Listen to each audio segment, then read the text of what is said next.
Assalamualaikum warahmatullahi wabarakatuh. Kami dari kelompok 2 akan mempresentasikan materi tentang konsep dasar enzim. Kelompok kami terdiri dari saya, Nurlita Julianti, dan rekan saya, Reza Pratama Saputra. Pertama kita masuk ke pendahuluan. Sel hidup dalam organisme memerlukan tenaga atau energi untuk kelangsungan hidupnya. Energi diperoleh dari serangkaian reaksi pembongkaran atau katabolisme, bahan-bahan makanan atau nutrisi yang utamanya adalah glukosa. Sumber energi utama hasil konversi energi matahari menjadi energi kimia melalui proses fotosintesis. Energi digunakan untuk melakukan seluruh proses-proses fisiologi dan biokimia di dalam sel dan sistem tubuh melalui berbagai reaksi. Seluruh proses dan reaksi memerlukan katalisator yang disebut enzim. Selanjutnya kita masuk ke pengertian enzim. Enzim adalah zat yang dihasilkan oleh organisme hidup berfungsi sebagai katalisator pada reaksi-reaksi biokimia. Enzim berupa protein dan sedikit yang berupa RNA yang disebut ribozim. Sebagai protein, enzim berukuran sangat besar dibanding dengan molekul pada reaksi yang dikatalisis. Ukuran enzim berkisar 12 sampai 1000 kD. Selanjutnya masih membahas tentang enzim. Enzim dapat berupa untai polipeptida saja atau protein tunggal atau berupa protein yang mengikat unsur atau gugus tertentu. Enzim yang berupa protein saja disebut apoenzim. Enzim yang berupa gabungan antara protein dengan unsur atau gugus non-protein disebut holoenzim. Bagian enzim yang berupa unsur dinamakan kofaktor, sedangkan berupa senyawa organik disebut koenzim. Bagian enzim non-protein tersebut berperan penting dalam reaksi katalisis dan disebut sebagai gugus prostetik. Koenzim berupa vitamin yang larut air. Di sini ada tabel 1, contoh beberapa enzim yang memiliki kofaktor. Nomor 1, jenis kofaktornya Fe2+. Contoh enzimnya ada oksidase sitokrom, katalase, peroksidase. Yang kedua, jenis kofaktornya ada Cu2+. Contoh enzimnya oksidase sitokrom. Yang ketiga, jenis kofaktornya ada Zn2+. Contoh enzimnya polimerase DNA, anhidrase karbonik, dehidrogenase. Yang keempat, jenis kofaktornya ada Mg2+. Contoh enzimnya ada heksokinase 6-fosfatase glukosa. Yang kelima, jenis kofaktornya ada Mn2+. Contoh enzimnya yaitu arginase. Yang keenam, jenis kofaktornya K+. Contoh enzimnya kinase pirufat. Yang ketujuh, jenis kofaktornya Ni2+.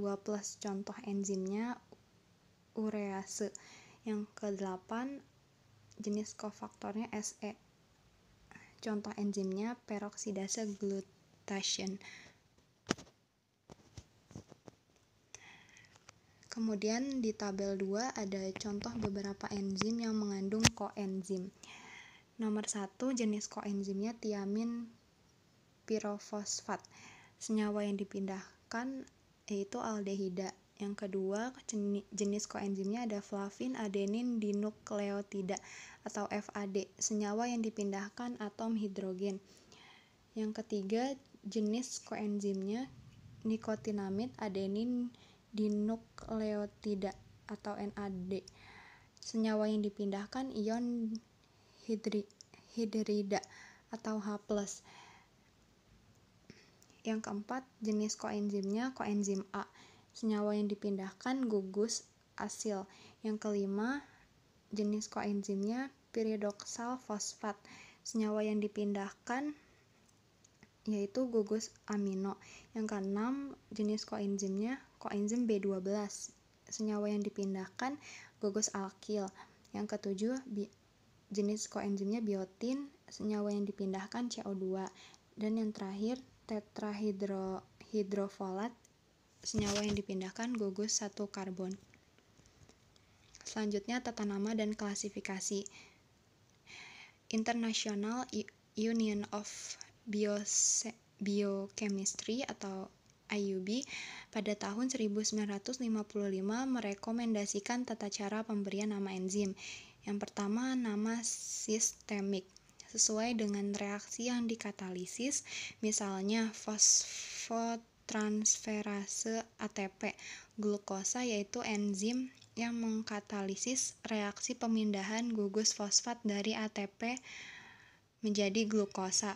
Yang kedua, kode numerik, penamaan dengan nomor kode klasifikasi enzim. Misalnya, 2.7.1.1 menjelaskan bahwa enzim contoh nomor 1 tersebut termasuk kelas 2 atau transferase, subkelas fosfotransferase nomor 7, sub kelas gugus hidroksil sebagai penerima 1 dan subkelas glukosa sebagai penerima 1. Masih di tata nama dan klasifikasi.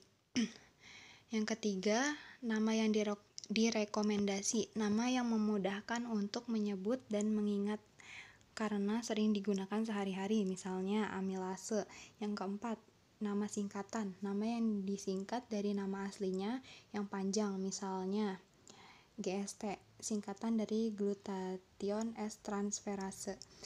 Yang kelima, nama umum atau nama trivial, nama yang sering disebut, misalnya heksokinase, amilase, tripsin, pepsin, kinase adalah nama umum untuk enzim yang melakukan transfer gugus fosfat atau fosforilasi. Dan heksokinase adalah nama umum untuk enzim contoh nomor 1. Berikutnya ada tabel 3, klasifikasi enzim menurut IUB berdasarkan reaksi yang dikatalisis. Nomor 1, kelas enzimnya oksidoreduktase, reaksi yang dikatalisis pemindahan elektron, oksidasi ke reduksi. Yang kedua, kelas enzim transferase, reaksi yang dikatalisis pemindahan gugus fungsional. Yang ketiga ada hidrolase, reaksi yang dikatalisis reaksi hidrolisis atau penambahan H2O. Yang keempat ada kelas enzim liase, yang reaksi yang dikatalisis pemindahan gugus ke ikatan ganda atau sebaliknya. Yang kelima kelas enzim isomerase, yang reaksi yang dikatalisis pemindahan gugus dalam STU molekul menghasilkan isomer. Yang terakhir ada kelas enzim ligase, pembentukan ikatan CC, CS, CO, dan CN oleh reaksi kondensasi. Selanjutnya kita harus tahu bagaimana enzim bekerja. Enzim dapat meningkatkan kecepatan reaksi kimia spesifik secara nyata. Enzim bekerja dengan menurunkan energi aktivasi suatu reaksi. Enzim bekerja dengan meningkat reaktan atau substrat yang menyebabkan berada pada posisi orientase yang diinginkan dengan energi yang lebih rendah dari energi aktivasinya. Enzim plus A plus B menjadi C plus D plus enzim seperti semula. Masih bagaimana enzim bekerja. Pada slide ini terdapat ilustrasi sebuah reaksi untuk mendapatkan produk dengan energi yang lebih rendah. Reaksi dimulai dengan interaksi reaktan yang memerlukan energi untuk aktivasinya hingga mencapai level untuk reaksi menuju produk dengan melepas energi sehingga memiliki level energi yang lebih rendah dari semula. Pada ilustrasi berikutnya, peran enzim dalam mempercepat reaksi kimia. Dengan adanya enzim, maka energi aktivasi untuk reaksi A plus B dapat diturunkan sehingga pembentukan produk C plus D akan berjalan lebih cepat. Selanjutnya, kita harus tahu sifat-sifat enzim. Yang pertama, enzim dapat menurunkan energi aktivasi dari reaksi. Yang kedua, meningkatkan kecepatan reaksi. Yang ketiga, tidak habis atau berubah selama reaksi berlangsung. Yang keempat, menunjukkan spesifitas kompetisi dan saturasi. Selanjutnya teori katalitik enzim. Yang pertama, teori Lock and Key. Teori yang mendasarkan pada kesesuaian bentuk antara enzim dan substrat sehingga kemungkinan untuk berikatan secara spesifik bagaimana antara gembok dan kunci. Dalam hal ini, substrat terikat dalam posisi tertentu pada enzim dengan tepat sesuai binding site bentuknya dan kemudian melakukan reaksi di situ hingga terbentuk produk. Selanjutnya akan disampaikan oleh rekan saya. Terima kasih. 2. Teori penyesuaian, include fit theory. Teori yang mendasarkan pada struktur enzim pada binding site-nya adalah lentur dan secara spesifik mampu menyesuaikan dengan struktur substrat yang tepat. Sekali substrat terikat pada binding site enzim, reaksi akan dapat berjalan.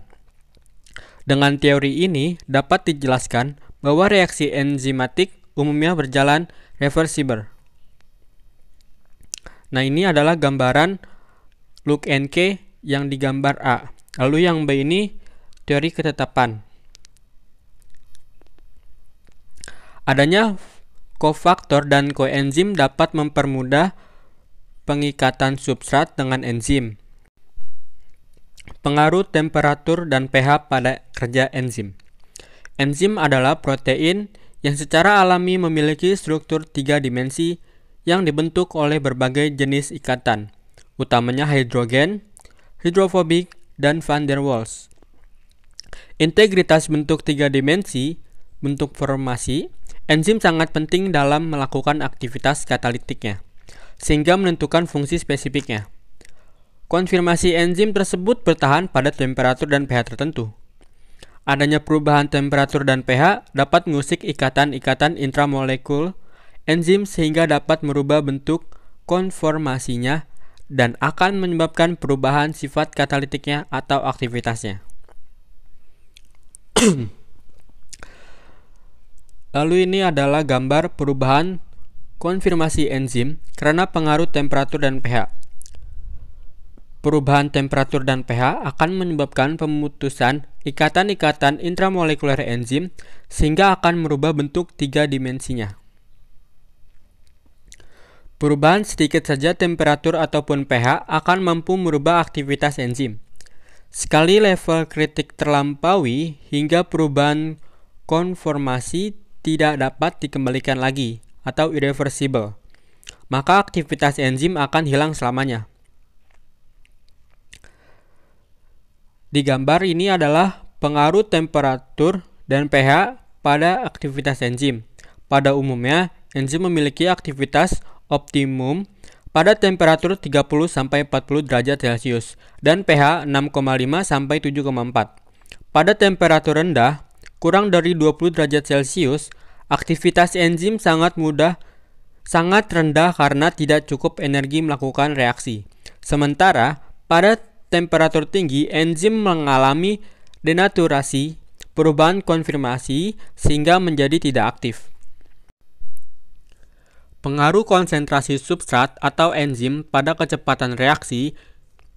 Reaksi enzimatik dipengaruhi oleh konsentrasi substrat dan enzim. Kecepatan reaksi enzimatik berbanding langsung dengan konsentrasi enzim.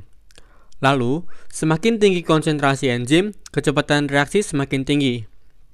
Konsentrasi substrat hanya berpengaruh pada peningkatan kecepatan reaksi di awal saja. Pada konsentrasi enzim yang konstan, yaitu pada konsentrasi substrat yang rendah, semakin tinggi konsentrasi substrat, kecepatan reaksi akan semakin tinggi hingga pada batas tertentu dan mencapai maksimum. Apabila reaksi terjadi dengan penambahan substrat yang berlebihan, akan menyebabkan penjenuhan enzim sehingga reaksi berjalan konstan. Dengan penambahan konsentrasi enzim, tingkat kejenuhan akan naik sehingga akan meningkatkan kecepatan reaksinya. Regulasi aktivitas enzim. Aktivitas enzim dapat diatur dengan berbagai cara. Yang pertama, kontrol ekspresi gen. Yang kedua, modifikasi struktur dengan cara pemotongan. Sebagian enzim berada dalam bentuk inaktif dan diaktifasi dengan cara pemotongan. Misalnya kemotripsin, pepsinogen, dan angiotensinogen. Yang ketiga ada modifikasi ikatan kovalen. Banyak enzim yang terikat aktivitasnya ditentukan dengan penambahan gugus tertentu. Misalnya gugus fosfat melalui proses fosforisasi. Sebagai enzim tersebut akan meningkatkan aktivitasnya dan sebagian lain akan menurun. Yang keempat ada sekuestrasi. Banyak enzim yang tingkat aktivitasnya juga ditentukan oleh ikatan dengan protein lain. Yang kelima ada regulasi allosterik. Beberapa enzim aktivitasnya ditentukan oleh pengikatnya dengan senyawa kecil pada bagian lain dari tempat aktifnya. Senyawa yang terikat tersebut akan merubah konformasi enzim sehingga menentukan tingkat aktivitasnya. Ini adalah gambar aktivitas kemotripsin dengan cara pemotongan. Sekian dari kelompok kami. Wabillahi taufiq wal hidayah. Wassalamualaikum warahmatullahi wabarakatuh.